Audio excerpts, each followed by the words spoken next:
कुंभ मेला, जहां करोड़ों लोग आस्था और मोक्ष की तलाश में आते हैं। लाखों साधु संत, नागा बाबा और श्रद्धालु इस पवित्र संगम में स्नान करने के लिए जुटते हैं। लेकिन इस मेले में एक रहस्य भी था। एक ऐसा रहस्य जिसके बारे में बहुत कम लोग जानते थे। रवि, एक विज्ञान पत्रकार, हमेशा ऐसे रहस्यों की खोज में रहता था। उसने सुना था कि कुंभ मेले में हर बार एक अजीब घटना घटती है। रात के तीसरे पहर कुछ लोग गायब हो जाते हैं और कभी वापस नहीं आते। कोई कहता था कि ये लोग मोक्ष प्राप्त कर लेते हैं, तो कोई इसे महज अफवाह मानता था। रवि को इन अंधविश्वासों पर भरोसा नहीं था, लेकिन इस बार वह खुद इस रहस्य से पर्दा उठाने के लिए कुंभ में आया था। रात के 2:30 पर गंगा किनारे अजीब सन्नाटा था। मेले की चहल पहल थोड़ी धीमी हो चुकी थी, लेकिन कुछ नागा साधु अब भी अग्नि के चारों ओर ध्यान में बैठे थे। रवि अपने कैमरे के साथ घूमते घूमते संगम के एक कोने तक पहुंचा, जहां घना कोहरा था। वह जैसे ही आगे बढ़ा, उसने देखा एक साधु पूरी तरह सफेद भस्म से ढका अकेला खड़ा था। उसकी आंखें चमक रही थीं और वह एक गोल आकृति में रेत पर कुछ बना रहा था। रवि ने हिम्मत करके पूछा, बाबा, आप क्या कर रहे हैं?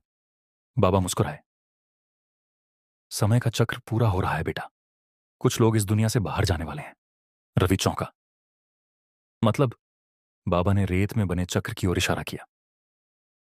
हर बार कुंभ में कुछ चुने हुए लोग इस संसार से मुक्त हो जाते हैं, लेकिन यह मोक्ष नहीं, बल्कि समय की यात्रा है।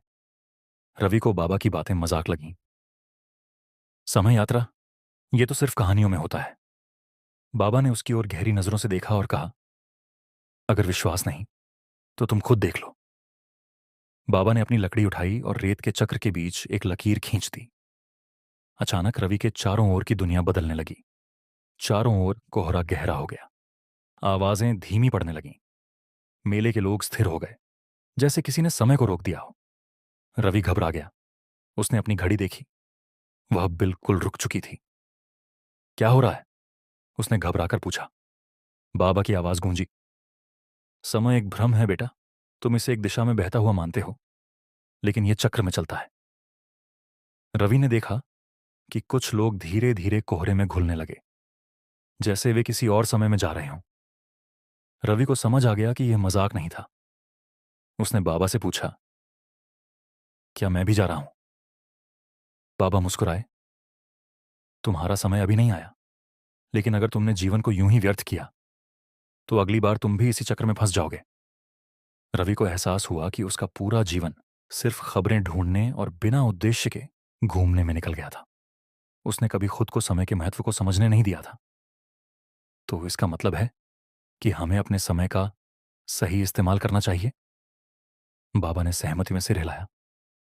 जो समय को व्यर्थ करता है वह समय में खो जाता है, लेकिन जो हर क्षण को सही ढंग से जीता है वह अमर हो जाता है। अचानक हवा तेज चलने लगी। कोहरा छोंटने लगा। मेले की आवाजें वापस आने लगीं। रवि ने देखा कि उसकी घड़ी फिर से चलने लगी थी। उसने चारों ओर देखा। सब कुछ पहले जैसा था। मेला, लोग, नागा साधु, सब सामान्य थे। लेकिन बाबा गायब हो चुके थे।